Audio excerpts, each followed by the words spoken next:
이거 우리 한국인들이 너무너무 똑똑해서 생기는 문제점들이거든요. 시작을 못하게 됩니다. 게다가 한국인들이 조금 똑똑한가요? 천재예요, 천재. 특히 한국인의 영어 회화라는 그런 분야에서 이 문제점이 어떻게 작용하는지를 잘 살펴보면요. 첫 번째, 안녕하세요 여러분, 저는 영크릿이라고 하고요, 영어로 관련된 일상들을 풀어내는 영어 유튜브 채널을 운영하고 있고 또 책도 쓰고 영어로 강의도 하고 강연도 다니고 있는 영크릿 영쌤이라고 합니다. 만나서 반갑습니다. 저는 진짜 영어가 너무너무 싫었어요. 그러니까 보통 어떤 대상이 있으면 내가 이게 정말 싫다라는 감정이 생기기가 그런 경우가 잘 없잖아요. 근데 저는 영어가 정말 너무너무 싫어서요, TV에 영어 잘하는 사람들이 나오면 정말 너무 재수없어, 왜 저렇게 잘난 척하는 거야 하면서 생각하곤 했거든요. 그 정도로 정말 영어가 싫었던 것 같아요. 특히 우리 한국인들이 수능이라는 최대 가업을 목표로 해서 영어를 배우곤 하잖아요. 처음 접하는 그런 무대가 시험을 위한 영어다 보니까 항상 100% 맞는 정답을 내가 맞춰야 된다 라는 그런 부담감이 있었던 것 같고, 특히 수능이 끝나면 그게 끝난 게 아니죠. 수능 다음에는 토익이 있고 토익 다음에는 토익 스피킹이 있고, 누군가가 날 위해서 정해준 이 길이 내가 꼭 따라가야만 한다는 그런 느낌 자체가 굉장히 싫었던 것 같고요. 그러다 보니까 이 영어에 대해서 좋은 감정이 생길 리가 만무하겠죠. 그래서 항상 외국인만 보면 길거리에서 도망다니거나 그런 식으로 영어를 좀 회피하면서 살아왔었는데요. 그러다 제가 하루는 대학교에서 교양 수업을 듣게 됩니다. 그런데 그 수업에서 원어민 선생님이 계신 거예요. 원어민 교수님들과 학생들이 이렇게 질문을 하고 대답을 하는데 모든 것을 영어로 진행을 하시는 거예요. 그땐 전 정말 1차적으로 문화적인 충격을 받았어요. 내가 항상 영화에서 보던 그 영어라는 소리가 나랑 똑같이 생긴 한국인들 입에서 그 소리가 그대로 나오고, 그게 원어민 교수님 귀로 들어가면 질문을 듣고 답하고 하는 그런 일련의 과정이 제 입장에서는 그렇게 처음 목격하는 광경이어서 굉장히 충격을 받았던 것 같아요. 그때부터 이제 시작된 거죠. 나도 진짜 영어를 잘하고 싶다. 나도 저렇게 시험용 영어가 아니라 말하기 영어를 내 입으로 소리내어서 말해보고 싶다 라는 그런 갈망이 그때부터 생기게 된 겁니다. 그 전까지는 한마디도 영어로 말을 할 수가 없었던 거죠. 우선은 제가 영어를 하기로 마음먹고 가장 힘들었던 부분은, 첫 번째는 제가 마인드적으로 이 영어 공부라는 것을 시작하는 것이 가장 힘들었고요. 두 번째로는 그 시작한 것을 지속하는 게 가장 힘들었던 것 같아요. 가만 생각해보면 우리 한국인들 입장에서 이런 문제들은요, 한 가지 부재에서 오는 것이거든요. 그게 뭐냐면요, 우리 한국인들은 실수에 대한 관용의 정신이 많이 부족한 것 같아요. 그렇다고 이걸 나쁜 말로 받아들이지 마세요. 이거 우리 한국인들이 너무너무 똑똑해서 생기는 문제점들이거든요. 자, 선생님, 한국인들이 이렇게 똑똑하고 현실적인데 그게 왜 문제가 돼요? 그거 좋은 거잖아요 라고 말씀하실 수도 있는데요, 많은 경우에는 그게 그렇죠. 그런데 영어 회화라는, 특히 한국인의 영어 회화라는 그런 분야에서 이 문제점이 어떻게 작용하는지를 잘 살펴보면요, 첫 번째, 말씀드렸던 것처럼 우리가 시작을 못하게 됩니다. 또 제 얘기를 드릴 수밖에 없을 것 같은데요, 제가 22살이었을 거예요. 22살 때 군대에서 22살 생일을 맞이하고 나서 제가 살아온 인생을 곰곰이 돌이켜보니까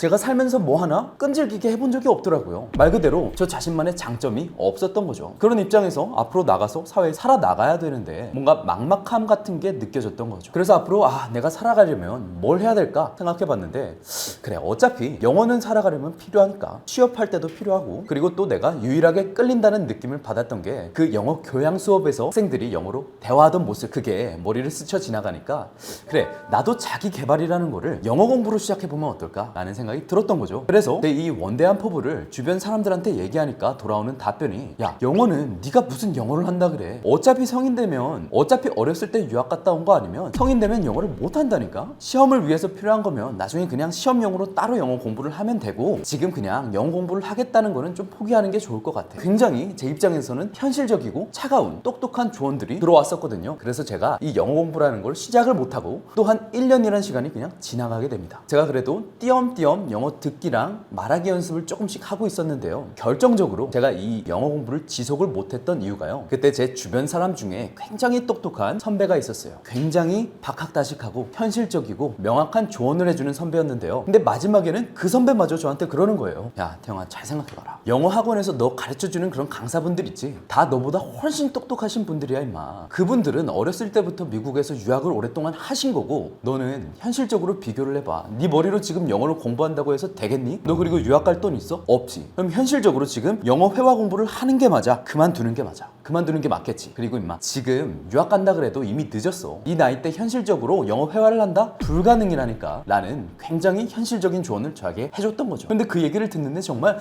머리가 뜨끈뜨끈해지면서 할 말이 없는 거예요. 이 사람이 하는 말이 사실같이 느껴진 거죠. 그런데 이런 현실적이고 차가운 조언들이 많은 경우에는 좋겠죠. 그런데 영어 회화라는 그런 장르에 있어서는 여러분들이 시작조차 못하게 되는 가장 큰 장애물이 된다는 겁니다. 근데 나중에 알고 보니까 이게 제 개인적인 문제가 아니었더라고요. 제가 지난 수년간 수천 명의 학생들을 가르치면서 깨달은 결과가 어떻게 보면 하나의 빅데이터죠. 그 빅데이터로 살펴보면 이거 모든 한국인 학생들이 공통적으로 겪고 있는 문제라는 거예요. 현실적인 조언을 듣기 때문에 시작을 못하고 지속을 못하게 된다.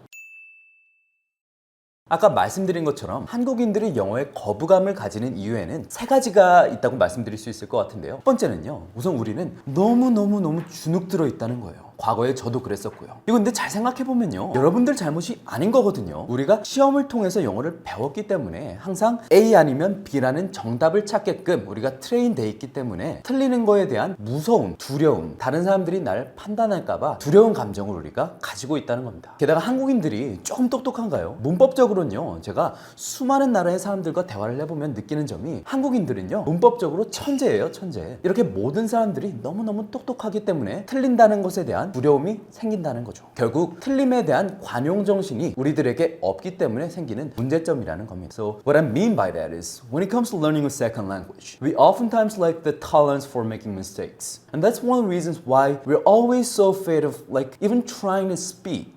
If you say something wrong, people are going to judge you, you know? And at the end of the day, you're not even nice to yourself. So you lose confidence. So it's just this vicious cycle. We're just constantly worrying and feeling intimidated whenever you're about to say something in English. And that's just a bad message for your brain. 즉, 우리한테도 그렇고 남들에게도 그렇고 틀림에 대한 관용 정신이 부족하기 때문에 항상 너무 마인드적으로 주눅 들어 있다는 것이 첫 번째 문제점이라는 겁니다. 그리고 두 번째 문제점은요, 우리는 가짜 성취감에 너무 오랫동안 중독되어 있었다는 거예요. 선생님, 그게 무슨 말이에요? 가짜 성취감이라니요? 성취감이라는 건 좋은 거잖아요. 자, 여러분 오해하지 말고 들으시기 바래요. 우리가 오늘 아침에 일어나서 뭐라도 했는데 거기서 내가 성취감을 얻는다면 그 자체만으로도 너무 값진 것이고 보람찬 일이죠. 그런데 이 성취감이라는 것이 잘못 작용하게 되면요, 영어 회화에서 큰 문제점이 발생하게 된다는 겁니다. 제가 영어 회화에서 말씀드리는 가짜 성취감이라 하면요, 예를 들면 우리 목표가 A인데 정반대인 B라는 방향으로 계속해서 가고 있는 것을 말씀드리는 거예요. 내 목표가 영어로 말하기라면 말하기 연습을 해야 되겠죠. 그런데 우리 그렇게 하고 있지 않죠? 선생님, 그래도 우리 영어 강의 보잖아요. 영어 강의를 봐서 영어적인 지식을 많이 쌓으면 영어를 잘할 수가 있게 되는 거 아닌가요? 라고 많이들 말씀하시는데요, 제가 그걸 똑같이 해봤어요, 몇 년 동안. 그런데 그게 본질적으로 안 되는 이유가 뭐냐 하면 So the muscles that you use to produce sounds in both Korean and English are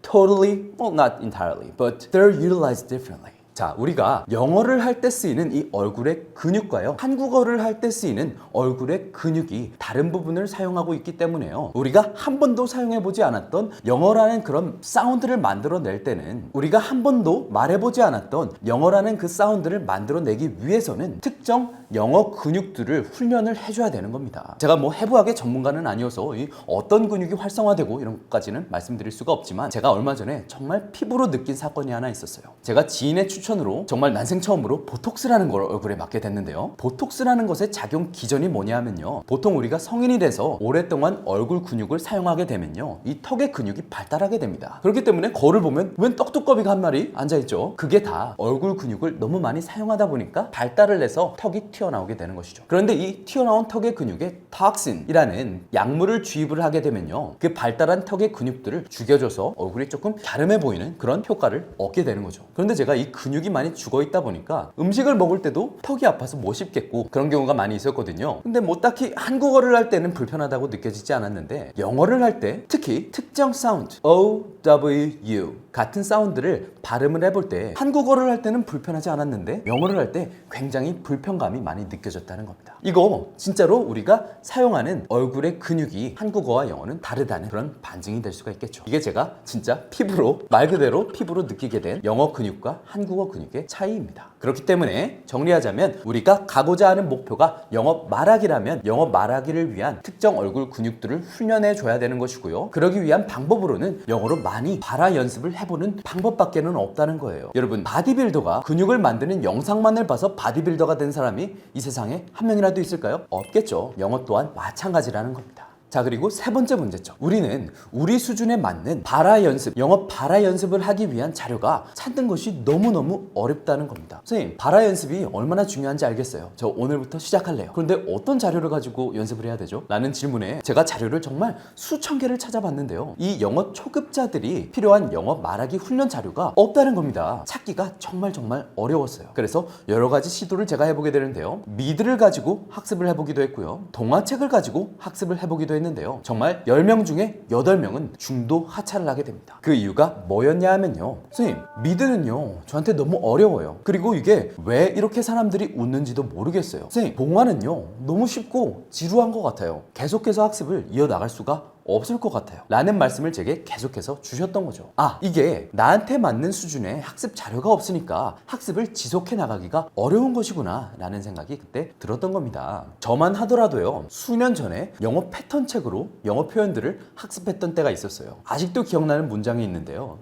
뭐 이런 거였던 것 같아요. On the Korean Peninsula. It's like, where are you gonna put that sentence to use? 이렇게 많이 표현들로 묶여있는 영어 책들이요, 사실 일상생활에서는 한 번도 쓸 일이 없는 문장들이기 때문에 우리가 학습의 효용을 직접 피부로 느껴볼 수가 없다는 겁니다. 그렇기 때문에 우리 수준에 맞는 학습 자료를 찾는 것이 중요하다는 거예요. 결국 한국인들이 영어를 꺼려하는 이 세 가지 문제점들만 해결해줘도 결국에 모두가 영어로 말을 할 수가 있게 됐다는 겁니다. 첫 번째 문제점부터 살펴볼까요? 나는 항상 영어 회화를 할 때 너무너무 주눅 들어있다. 자, 이거 해결하는 방법 정말 간단하죠. 이렇게 항상 주눅 들어있는 것을 해결하기 위해서는 우리는 항상 할 수 있다는 자신감으로 가득 차 있어야 돼요. 이게 그냥 제가 드리는 카더라 같은 그런 말씀이 아니라요, 실제로 제2 언어학의 기초를 정립하다시피 한 스티븐 크라센 박사의 이론이 있어요. 이걸 The Affective Filter Hypothesis 라고 부르는 가설인데요. 이 가설의 핵심 내용은 뭐냐 하면, 우리 뇌에는 언어 습득 장치라는 것이 있는데, 이 우리가 영어로 받은 인풋들이 이 장치로 들어가기 위해서는 우리의 긴장감, 스트레스, 주눅드는 마음들이 0에 가까워야 된다는 거예요. 반대로 우리가 정말로 항상 자신감에 가득 차 있고 즐거운 마음을 가진다면 우리가 받아들인 영어 인풋들이 이 뇌에 있는 Language Acquisition Device로 바로 직방으로 들어간다는 겁니다. 자, 제가 말씀드리는 이유가 뭐냐면, 그만큼 여러분들이 강사분들 그리고 학습 자료를 정하실 때 긍정적인 강사분들을 선택하셔야 된다는 거예요. 이거 왜 틀렸어요? 이거 제가 몇 번 말씀드렸죠? 이걸 아직도 틀립니까? 라고 따끔한 말을 해서 내 머리가 뜨끈뜨끈, 가슴이 콩닥콩닥 해지는 증상을 겪고 있다면 그것은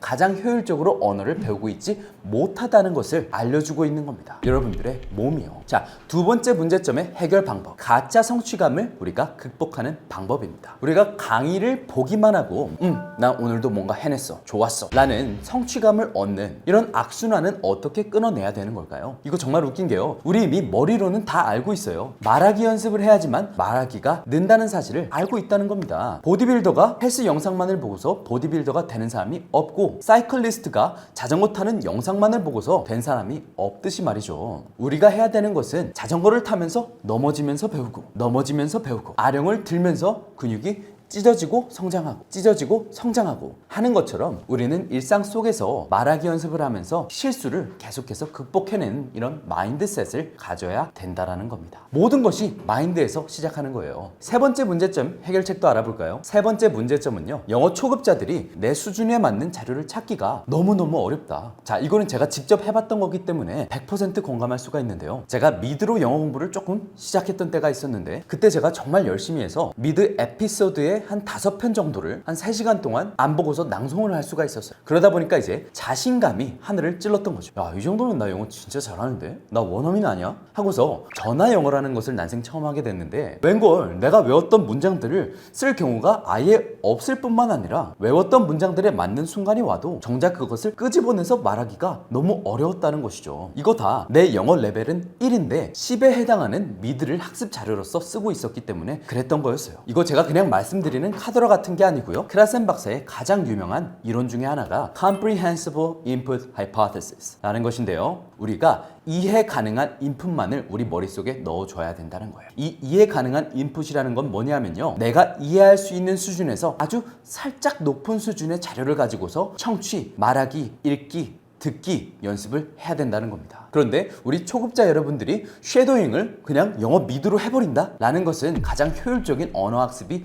아니라는 것이죠. 그래서 우리는 일상생활과 관련이 있는 문장들을 아주 낮은 수준에서 다룬 그런 자료를 가지고 학습을 해야 되는 거예요.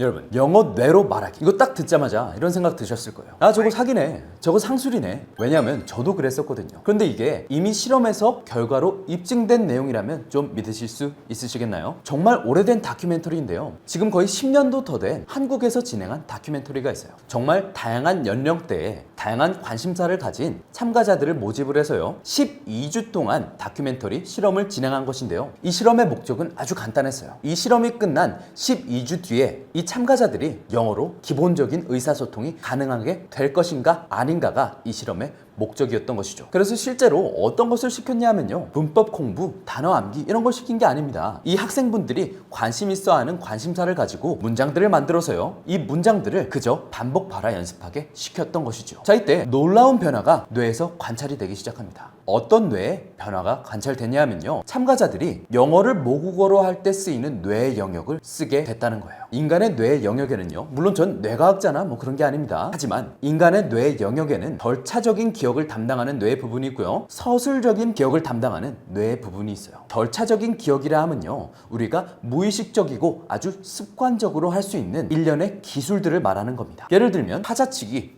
덤블링하기, 모국어로 말하기, 손 움직이기 같은 것은 모두 다 기술적이고 습관적인 영역인 것이죠. 이것이 바로 절차적인 뇌의 부분을 사용하는 겁니다. 영어를 모국어로 하는 사람들은 당연히 영어를 말할 때 이 뇌의 부분을 사용하겠죠. 하지만 또 뇌에는 서술적인 기억을 관장하는 뇌의 부분이 있는데요, 이 서술적인 기억이라 함은 이 절차 기억과 반대되는 것이겠죠. 즉 우리가 아주 의식적으로 공부해서 학습할 수 있는 일련의 지식들을 말하는 겁니다. 예를 들면 캄보디아의 수도, 여러분들이 1초 전에는 몰랐다 하더라도 제가 지금 말씀드리면 여러분들이 알게 되는 지식과도 같은 것들을 말하는 겁니다. 예를 들면 수학 공식 같은 것도 여기에 해당한다고 볼 수 있겠죠. 이 실험 참가자들이요, 실험 전에는 영어로 말을 할 때 외국어를 할 때 쓰이는 뇌의 영역을 사용하고 있었는데요, 서술 기억을 담당하는 뇌의 부분이겠죠. 하지만 시험이 끝난 12주 뒤에는 이 절차적인, 그러니까 습관적이고 무의식적으로 말을 하는 영어 모국어로 하는 사람들이 쓰는 뇌의 영역을 사용하고 있었다는 겁니다. 즉 말 그대로 뇌의 변화가 일어났던 거예요. 이것을 그냥 영어 뇌라고 그냥 부르는 것이죠. 제가 기억을 되짚어보면 이게 정말 맞는 게요, 제가 친구들과 여행을 가는데 친구 중에 정말 똑똑한 친구가 있었어요. 학창 시절에 영어도 꽤 곧잘 했던 친구고요. 그런데 정말 웃지 못할 사건이 하나 일어나게 됩니다. 앞서서 줄 서 있는 어떤 외국인이 그 친구의 발을 실수로 밟은 거예요. 근데 그 친구의 했던 말이 정말 레전드로 남게 됩니다. 그 친구가 Hey, that's alright 라고 말을 할 수도 있었겠지만 뭐라고 했냐면요, Thank you, thank you 라고 했던 거예요. 자기 발을 밟은 사람한테 말이죠. 자, 이 친구가 That's alright, Hey 같은 기본적인 영어 단어를 몰라서 그런 말을 안 했던 것일까요? 그게 아니라는 겁니다. 이 친구의 서술 기억 뇌에는 학교에서 배운 영어 지식들이 엄청나게 많이 들어있었지만 정작 그것들이 습관적이고 무의식적으로 말을 할 때 필요한 이 절차 기억 뇌에 저장되어 있지가 않았던 겁니다. 이 친구가 수도 없이 말을 해서 익숙해져 있던 Thank you 라는 것이 곧장 튀어나왔다는 것이죠. 무의식적이고 기술적으로요. 결국에는 좋은 문장이라 함은 내가 이해할 수 있는 수준의 일상생활에서 많이 사용하는 문장이라는 것이고, 우리는 이것을 많이 반복해서 발화 연습해봐야 되는 것인데요, 이거는요 제가 이런 말씀드리기 조금 그렇긴 한데 여러분들이 조금은 주체적으로 행동을 하셔야 되는 부분이 있기는 해요. 예를 들면 저는 미드 중에 How I Met Your Mother 이라는 미드를 한 에피소드 5편 정도를 통째로 외운 적이 있었거든요. 근데 어차피 그 중에 내가 쓰는 일상생활에 쓰는 문장들은 아주 극히 적더라고요. 그래서 제가 그 문장들 중에서 내가 쓸 법한 것들만을 모아서 따로 1000개의 문장을 정리하게 됩니다. 이게 여러분들이 조금은 주체적으로 행동하셔야 되는 부분이에요. 내가 이 문장을 실제로 일상생활에서 쓸 수 있을까라는 판단을 주체적으로 내려보시고 그런 문장들을 정리해서 여러분만의 노트로서 남겨두시는 겁니다. 자, 우선 우리가 단어는 정말 많이 알죠. 일상에서 쓰고도 남을 정도로 우리가 단어에 대한 지식이 너무너무 풍부합니다. 이게 다 대한민국 교과 과정을 밟았기 때문이겠죠. 그런데도 우리 영어로 한마디를 제대로 말해보지를 못하죠. 결국에 기억에 우리가 개별적으로 암기한 단어들은 이 머릿속에 개별적인 지식으로만 남아있기 때문에요. 이것을 결국에 소리내어서 입 밖으로 내어본 적이 없기 때문이라는 겁니다. 이 단어들이 문장에서 어떤 식으로 쓰이는지 실제 사용을 모르기 때문이라는 거예요. 이거 한국어랑 영어랑 어순이 달라서 그래요. 제가 정말 좋아하는 언어학 이론이 있는데요. 뭐 가설이라고 해도 좋고요. 바로 Linguistic Relativity예요. 이게 뭐냐 하면 우리 인간들이 사고하는 특정한 사고 방식들은요, 우리가 사용하는 언어에 의해서 결정이 된다라는 거예요. 이게 또 약한 버전과 강한 버전으로 나눠지는데요. 제가 조금 맞다고 여기는 거는 약한 버전 쪽이기는 해요. 강한 버전은 우리가 생각하는 것은 결국에는 언어로 하는 것이기 때문에 우리가 어떤 언어를 사용하는지에 따라서 내 사고 방식이 100% 결정된다 라는 것이고, 약한 버전은 어느 정도 연관관계가 있다라는 거예요. 한국어는 순서가 어떻게 되어 있죠? 주어, 목적어, 동사의 순으로 이루어져 있는데요. 영어의 경우는 주어, 동사, 목적어의 순으로 되어 있죠. 이게 의미하는 바가 뭐냐면 한국어를 할 때는 우리는 조금 더 앞뒤 문장과 맥락, 컨텍스트를 본다는 거예요. 하지만 영어의 경우에는요, 개인의 행동에 초점이 가 있는 겁니다. 정말 재밌지 않나요? 결국 우리의 사고 구조의 일부분은 이 어순에서 온다는 것이고, 이 어순이라는 것이 결국 언어의 구조이고 우리 인간이 사고하는 방식이다. 어느 정도 영향을 받는다는 겁니다. 들은 것은 잊어버리고 본 것은 기억하고 해본 것은 이해한다. 배움에 대한 공자의 명언에 이미 언어 습득에 대한 해답이 있었음을 우리가 알 수가 있겠죠. 우리가 언제까지 살지 모르잖아요. 남은 우리 인생의 여정에서는 우리가 그동안 지식적으로 배웠던 것들을 실제 경험에서 사용하면서 경험하면서 즐겁게 살아가는 우리가 되면 어떨까요? 자, 여기까지 말씀드리고요. 저는 여러분의 열정을 항상 응원하는 영크릿 영쌤이었습니다.